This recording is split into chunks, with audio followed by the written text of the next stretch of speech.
Hi friends, study store চ্যানেলে তোমাদের সকলকে স্বাগত জানাই। ফ্রেন্ডস, তো কিছুদিন আগে তোমাদের পিএসসি ক্লার্কশিপের এক্সাম অনুষ্ঠিত হয়ে গেল। তো তার কাট অফ কত যেতে পারে এবং তোমরা কত পেলে চাকরিটি পাবে এবং সঙ্গে তোমাদের টাইপিং টেস্ট নিয়ে কিছু আলোচনা করব। তো তোমরা অবশ্যই ভিডিওটিকে স্কিপ না করে শেষ পর্যন্ত দেখো এবং চ্যানেলে নতুন হয়ে থাকলে চ্যানেলটিকে সাবস্ক্রাইব করে রাখো, পাশে থাকা বেল আইকনটিকে প্রেস করে রাখো যে কোনো চাকরির আপডেট সবার আগে পাওয়ার জন্য। তো দেখো ফ্রেন্ডস, পিএসসি ক্লার্কশিপে তোমাদের পার্ট 2 এর এক্সাম কিছুদিন আগে হয়ে গেছে, যেখানে তোমাদের কিন্তু 66,491 জনকে ডাকা হয়েছিল। তো তোমাদের কিন্তু এক্সাম নিয়ে কিছু গুরুত্বপূর্ণ আলোচনা করব। তো চলো আলোচনা শুরু করা যাক। তো দেখো ফ্রেন্ডস, প্রথমে তোমাদের আলোচনা করব যে ভ্যাকেন্সি কত ছিল। তো তোমরা দেখো ক্যাটাগরি ওয়াইজ ভ্যাকেন্সি ছিল 2971টা ভ্যাকেন্সি ছিল ইউআরদের ক্ষেত্রে। এসসি ক্যান্ডিডেটদের ক্ষেত্রে ভ্যাকেন্সি ছিল 1406, এসটিদের ক্ষেত্রে ভ্যাকেন্সি ছিল 430 এবং ওবিসি এর ক্ষেত্রে ভ্যাকেন্সি 716 এবং ওবিসি বি এর ক্ষেত্রে 505টি ভ্যাকেন্সি ছিল। বাকি থেকে তোমাদের দেখতে পাচ্ছ এখানে ভ্যাকেন্সি। তো টোটাল তোমাদের 7,227টি ভ্যাকেন্সি ছিল। তো মোট তোমাদের 7,227টি ভ্যাকেন্সি ছিল। তো ভ্যাকেন্সি তোমাদের কিন্তু এখানে অনেকটাই আছে মোটামুটি। তো দেখো ফ্রেন্ডস, তোমাদের যেটা কাট অফ গেছিলো প্রিলিমিনারিতে, সেটি হলো ইউআর এর ক্ষেত্রে দেখো তোমাদের 65 কাট অফ গেছিলো, ওবিসি এর ক্ষেত্রে 43 কাট অফ গেছিলো, ওবিসি বি এর ক্ষেত্রে 56.33 কাট অফ গেছিলো এবং এসসির ক্ষেত্রে 48.67 কাট অফ গেছিলো ফ্রেন্ডস। এবং বাকি ক্যাটাগরি দেখো এসটির ক্ষেত্রে 29.67 কাট অফ গেছিলো। তো দেখো ফ্রেন্ডস, যেটা মেন কথা সেটা হলো যে তোমাদের কিন্তু পার্ট 2 এর এক্সাম টাইম 1 ঘন্টা ছিল এবং তোমাদের কোশ্চেন কিন্তু স্ট্যান্ডার্ড কোশ্চেন এসেছিলো এবার প্রিভিয়াস ইয়ারের তুলনায়। তো তোমাদের কিন্তু অনেকেই কিন্তু মানে ভালো করে লিখতে পারেনি এবং লিখতে পারলেও তোমাদের কিন্তু 1 ঘন্টার মধ্যে অনেকটাই অসুবিধা হয়েছিল, সেটা কিন্তু অনেক জায়গা থেকে শোনা গেছে। তো মেনলি দেখো তোমাদের যেটা পিএসসি ক্লার্কশিপে যেটা কাট অফ যেতে পারে, তো প্রথমে কাট অফ নিয়ে আলোচনা করব এবং সঙ্গে তোমাদের কবে রেজাল্ট বেরোতে পারে সেটাও বলবো। তো দেখো ফ্রেন্ডস, তোমাদের কিন্তু সামনে বিধানসভার ভোট আছে। তো তোমরা জানতেই পারছো যে তার আগেই কিন্তু তোমাদের কিন্তু পিএসসি ক্লার্কশিপ পার্ট 2 এর রেজাল্ট কিন্তু ডিক্লেয়ার করা হবে কিছু দিনের মধ্যেই। তো মোটামুটি তোমাদের ফেব্রুয়ারি মাসে কিন্তু পিএসসি ক্লার্কশিপের রেজাল্ট ডিক্লেয়ার হয়ে যাবে। ফেব্রুয়ারি মাসের প্রথমের দিকে অথবা শেষের দিকে তোমাদের কিন্তু পিএসসি ক্লার্কশিপের রেজাল্ট ডিক্লেয়ার হয়ে যাবে এবং তোমাদের কিন্তু যতগুলো ভ্যাকেন্সি আছে তত সংখ্যক ক্যান্ডিডেটকে তোমাদের কিন্তু টাইপিং টেস্টের জন্য ডাকা হবে। মানে ধরো ইউআরএর ক্ষেত্রে ভ্যাকেন্সি আছে 2912 জন, 2971 জন। তো প্রথমে তোমাদের 2971 ইউআর ক্যান্ডিডেটকে তোমাদের টাইপিং টেস্টের জন্য ডাকা হবে। যারা অসফল হবে বা যারা টাইপিং করতে পারবে না, তারপরে তোমাদের কিন্তু আরও ক্যান্ডিডেটকে ডাকা হবে ক্যাটাগরি ওয়াইজ। তো সব ক্যাটাগরির ক্ষেত্রে তোমাদের কিন্তু এই জিনিসটাই চলবে।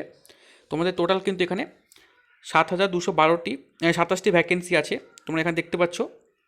তো 7,227টি ভ্যাকেন্সি তোমাদের কিন্তু এখানে আছে এবং তোমাদের 7,227টি ক্যান্ডিডেটকে প্রথমে টাইপিং টেস্টের জন্য ডাকা হবে। তারপর দেখো তোমাদের যেটা মেন কথা সেটা হলো যে তোমাদের কিন্তু ফেব্রুয়ারি মাসের শেষের দিকে রেজাল্ট বেরোতে খুব সম্ভাবনা আছে এবং তোমাদের রিক্রুটমেন্ট কিন্তু খুব তাড়াতাড়ি হয়ে যাওয়ার সম্ভাবনা আছে। আশা করা আছে তোমাদের কিন্তু বিধানসভা ভোটের আগে ক্লার্কশিপের তোমাদের ফাইনাল কিন্তু একদম সিলেকশন হয়ে যেতে পারে। তো তোমাদের কিন্তু এখানে পার্ট 1 এবং পার্ট 2 মিলিয়ে তোমাদের কিন্তু 200 নম্বরের যে কাট অফ হবে সেটি নিয়ে আজকে আলোচনা করব। তো মেনলি তোমাদের যেটা দেখো, তোমাদের কিন্তু এখানে তোমাদের যদি একবার কাট অফটি তোমার দেখো, তো তোমরা দেখতে পাবে এখানে কাট অফে তোমরা দেখতে পাচ্ছ ইউআরএ থেকে 65 কাট অফ ছিল এবং বাকিদের তোমাদের কাট অফে প্রচুর ডিফারেন্স আছে।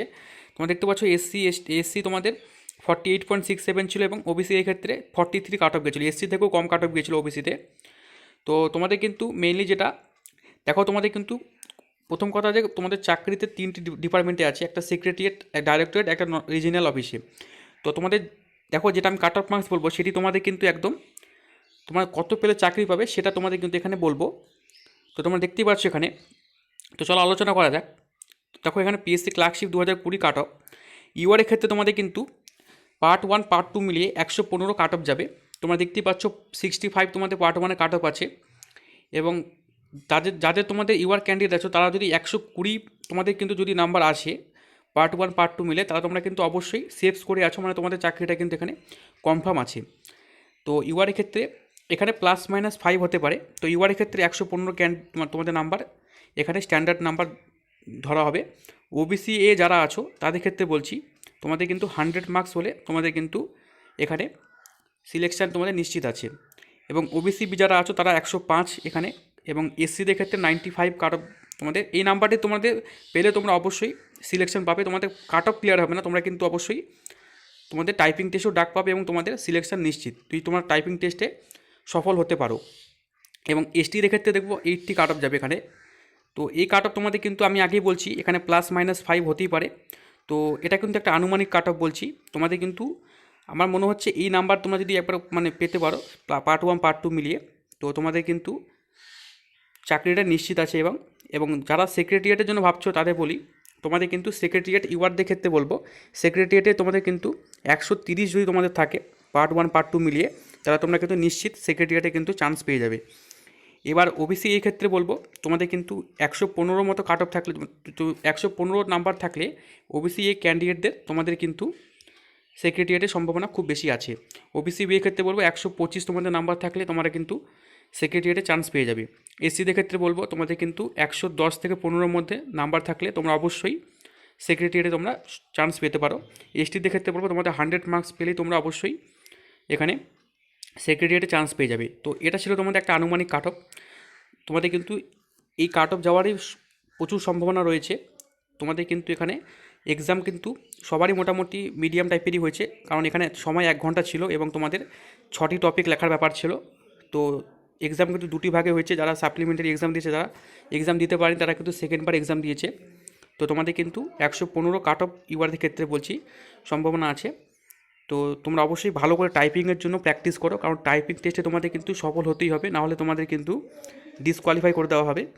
তো প্রথমে বলে দিই, টাইপিং টেস্টে তোমাদের যত সংখ্যক ক্যান্ডিডেট আছো তত সংখ্যক ক্যান্ডিডেটকে প্রথমে ভ্যাকেন্সি অনুসারে ডাকা হবে। তারপরে তোমাদের কিন্তু পরপর যারা অসফল হবে সেই সব জায়গাগুলোকে তোমাদের কিন্তু ভ্যাকেন্সি ওয়াইজ ক্যাটাগরি ওয়াইজ তোমাদের কিন্তু ডাকা হবে। তো তোমরা বুঝতেই পারছো, তোমাদের কিন্তু প্রথম 7227 জনের মধ্যে আসতে হবে। এখানে ভ্যাকেন্সি ছিল তোমাদের কিন্তু পার্ট 1-এ 66,491 সামথিং লোককে ডাকা হয়েছিল, যেখান থেকে তোমাদের কিন্তু 7,227 জনের মধ্যে আসতে হবে প্রথম। তাহলে তোমরা প্রথম চান্সেই টাইপিং টেস্টে ডাক পেয়ে যাবে। তো যারা তোমাদের ইউআরের এই যে নাম্বারগুলো বললাম, UR OBC A, OBC B, SC এসটিদের ক্ষেত্রে যে নাম্বারগুলো বললাম, তোমরা যদি এই নাম্বারটি বেশি হচ্ছে তাহলে তোমরা অবশ্যই নিশ্চিন্তে থাকো, তোমরা কিন্তু টাইপিং টেস্টে ডাক পাচ্ছই। তো কিছুদিন আগে তোমাদের ফুড এসআই কিন্তু ফাইনাল রেজাল্ট বেরিয়ে গেছে, আশা করা যাচ্ছে ক্লার্কশিপে তোমাদের কিন্তু ফাইনাল রেজাল্ট কিছুদিনের মধ্যে বেরিয়ে যাবে, ফেব্রুয়ারি মাসের মধ্যে, এবং তোমাদের তার আগেই ভোটের আগেই তোমাদের কিন্তু জয়েনিং হয়ে যেতে পারে, সম্ভাবনা খুব বেশি আছে। তো এই ছিল friends PSC clerkship 2020 cut of নিয়ে আলোচনা। তোমাদের অবশ্যই পিএসসি যে কোনো আপডেট পেলে তোমার চ্যানেলটিকে আমার অবশ্যই সাবস্ক্রাইব করে রাখো এবং পাশে থাকা বেল আইকনটিকে প্রেস করে রাখো। ভিডিওটিকে তোমাদের বন্ধুদের মধ্যে প্রচুর পরিমাণে শেয়ার করে দাও ফ্রেন্ডস। দেখা হবে তোমাদের সাথে নেক্সট ভিডিওতে।